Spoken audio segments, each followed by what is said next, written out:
or statements, to be exact, over Congressman John Lewis's criticism of the recent tone of the McCain campaign. With me now is Ben Porrett, national spokesperson for the McCain campaign. And Ben, we've got a statement now from Barack Obama's campaign saying that Senator Obama does not believe that John McCain or his policy criticism is in any way comparable to George Wallace or his segregationist policies.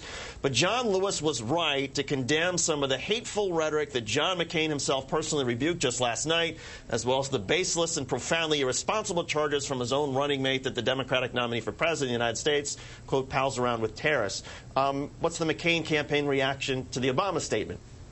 Well, I think that first, the attack on John McCain's character was the most outrageous attack that we have seen in a long time from an ally of Senator Barack Obama's. And that statement doesn't really say anything. We need to know, do you repudiate John Lewis's remarks or not? And Barack Obama is dancing around the issue, being evasive, well, here's something which is something that we see often. Well, here's something that might help the Obama campaign. It might even help Congressman Lewis. Does the McCain campaign repudiate what Sarah Palin said a week ago today when she said that Barack Obama, quote, pals around with terrorists? Well, I think that's pretty accurate. I think that Barack Obama, starting his career in the home of an unrepentant domestic terrorist, I think that that's an accurate statement. And secondly, he's not so the McCain campaign is saying today that Barack Obama pals around with terrorists, and yet you guys are criticizing John Lewis because John Lewis calls out the tone that the McCain-Palin ticket is setting? I think that we are making legitimate criticisms about Barack Obama's associations that he has yet to this day been truthful about. We don't know where he stands in his relationship with Bill Ayers. We certainly don't know where he stands in his relationship with Acorn. That's fine, and Ben, that's absolutely fine to question whether he's been truthful about his relationship with Bill Ayers. But that's a different issue, isn't it, from saying, as you just did, that Barack Obama pals around with terrorists and that that is still applicable today. I mean, I thought that was something the McCain campaign backed away from because Sarah Palin said it once and she didn't repeat it. Look, the truth is he started his career at the home of an unrepentant terrorist. They've served on boards together. They have a long relationship together. And when John McCain was serving this country, Barack Obama's friends were out trying to destroy it. So I think that this is something that we need to really find out what the truth and what the extent of the relationship between Bill Ayers and Barack Obama is. Ben, I think that you may be going out a little bit farther than the McCain campaign, than the rest of the McCain campaign. But again, I want to give you another chance. Are you suggesting, based on what you just said, that at a time when John McCain was defending this country, that Barack Obama was somehow with terror? What do you mean? What do you mean by that? What I'm saying is, again, to this day, we have no idea what the relationship between Bill Ayers and Barack Obama is. He hasn't been truthful. He's tried to explain it a dozen different ways. And I think that we just need to find out from Barack Obama, when did you know about his activities in the past? What is your relationship with him today? That's all we're trying to find out. What is the association between you and Bill Ayers? So when Barack Obama goes on the radio station, when Barack Obama goes on the radio station the way he has repeatedly this week and said, you know what? I didn't know about his terrorist past. I didn't know about it. I was 8 years old when it happened. I was serving on a board. I had assumed that he had rehabilitated himself. I was serving on a board with conservative Republicans. You don't believe Barack Obama when he goes on the radio station and defends himself that way? Well, I think that at the first time, when we first heard about this relationship, it just turned out that this was a guy in his neighborhood.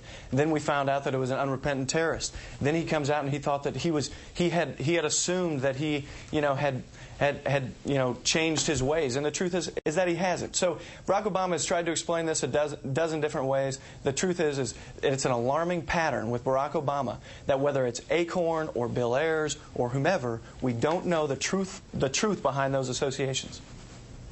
Except, Ben, I have a feeling that some Democrats are going to call some of your remarks possibly alarming, that on a day when the McCain campaign is essentially changing its tone and John McCain is trying to talk down his supporters, for you to go on television and suggest that, no, Barack Obama is palling around with terrorists, even though that's language that Sarah Palin dropped a week ago. I want to give you one more chance before we go. Do you stand by that, or do you want to back away from that? I think what I'm saying, and I think I've been clear, is that we don't know the extent of Barack Obama's relationship with Bill Ayers. And if he could come clean on that, I think that we could move forward.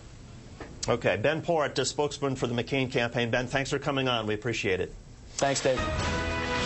Welcome back to MSNBC, and here's a recap of a developing story we've been following all afternoon. There's been a flurry of exchanges between the campaigns involving a statement from legendary civil rights activist and Democratic Congressman John Lewis. I began with this from Lewis, talking about the tone of McCain and Palin. Quote, "What I am seeing reminds me too much of another destructive period in American history. Senator McCain and Governor Palin are sowing the seeds of hatred and division, and there is no need for this hostility in our political discourse. During another period in the not-too-distant past, there was a governor of the state of Alabama named George Wallace, who also became a presidential candidate. George Wallace never threw a bomb. He never fired a gun.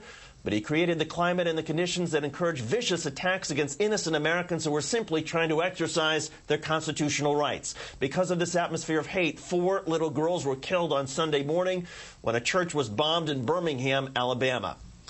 Well, John McCain's campaign responded quickly with their own statement saying, quote, "The notion that legitimate criticism of Senator Obama's record and positions could be compared to Governor Wallace, his segregationist policies, and the violence he provoked is unacceptable and has no place in this campaign. I am saddened that John Lewis, a man I've always admired, would make such a brazen and baseless attack on my character." In that same statement, Senator McCain called on the Obama campaign to repudiate those remarks. And this is what the Obama campaign released a short time ago. Senator Obama does not believe that John McCain or his policy criticism is in any way comparable to George Wallace or his segregationist policies, but John Lewis was right to condemn some of the hateful rhetoric that John McCain himself personally rebuked just last night, as well as the baseless and profoundly irresponsible charges from his own running mate that the Democratic nominee of the President of the United States pals around with terrorists. Let's go to Republican strategist Brad Blakeman and Democratic strategist Richard Goodstein in our Washington bureau. Brad, first of all, just a moment ago, we had a spokesman from the McCain campaign on a short time ago who did not want to repudiate what Sarah Palin even stepped away from a week ago when she said that Barack Obama pals around with terrorists. Is this just one sort of spokesman who's a little bit perhaps out on a limb compared to the rest of the campaign, or is there a certain sort of zigzag quality to what McCain is doing in all of this? No, I think it's not that he pals around with terrorists, plural. At least he pals around with one, William Ayers. This guy is a known terrorist. And how do I know that? Because he said it on September 11, 2001. He didn't repudiate it. He said that he wished he had done more. Barack Obama, we're not associating guilt by association. We're associating guilt with participation with a known terrorist who he served on the board with, who he launched his political campaign with, and who Barack Obama has told at least 10 different stories on his association. It's fair game. Richard? It's hard to know where to start. Well, let's start with the following. First, this shows incredibly a lack of discipline in the McCain campaign. If you've got somebody who just came on your show saying he still pals around with terrorists when people seemingly at the top of the ticket are backing off that. That's point one. Two, John Lewis was right. We have never in anybody's memory heard comments in presidential campaigns like kill him, off with his head, terrorist, calling the N-word to cameramen from networks, basically people from the media being besieged because they've been incited by the presidential and vice presidential candidates. That's two. And three, the reason it's hurting McCain is the Republican brand we already know is in the tank. McCain at least had some hope after the Republican convention of kind of having his personal brand kind of enough to get him through. As he goes into the mud, he's bringing his own brand down, and that's exactly why his response today was trying to get Obama into the mud with him. Obama's too smart for that. It's not going to work. It's despicable what that campaign is doing. And what we just heard from Brad makes me think that it's all part of a big plan. You complain too much, Richard. This is a politically charged environment, not a racially charged environment. Congressman Lewis just invoked race into this race in a negative way that was uncalled for. There's none of that. The fact that we have a couple of kooks in a rally speak out, what did John McCain do? He put them in their place. You have the same kind of kooks on your side.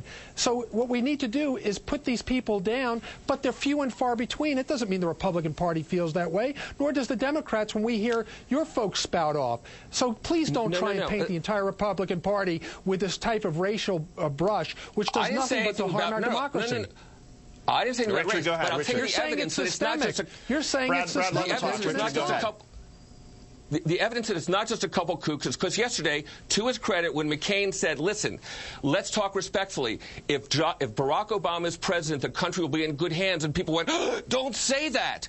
That was not just that's not one what or they two were kooks. saying. They've no, Brad, they've gotten people, their followers, their base, believing horrible, untrue things about McCain, about Obama. The good news is independents, the swing voters, realize that the economy, that their livelihoods are going down the tubes, and all this talk about heirs, which is nonsense. The one thing the New York Times story showed is, in fact, the truth. there's not much it's of an nonsense association because you guys them. refuse Democratic to believe it or strategist acknowledge Richard it. Goodstein and Republican strategist Brad Blakeman, thank you both very much. The conversation will, of course, continue throughout the weekend, but thank you both for coming on today. We appreciate it. And that is it for this hour. Stay tuned for the hunt for the Texas 7. And tomorrow, if it's Sunday, it's Meet the Press. Check your local listings. You're watching MSNBC, the place for politics. We will keep you posted tomorrow. Live coverage all day tomorrow in the afternoon. I'm David Schuster. Have a good night, everybody.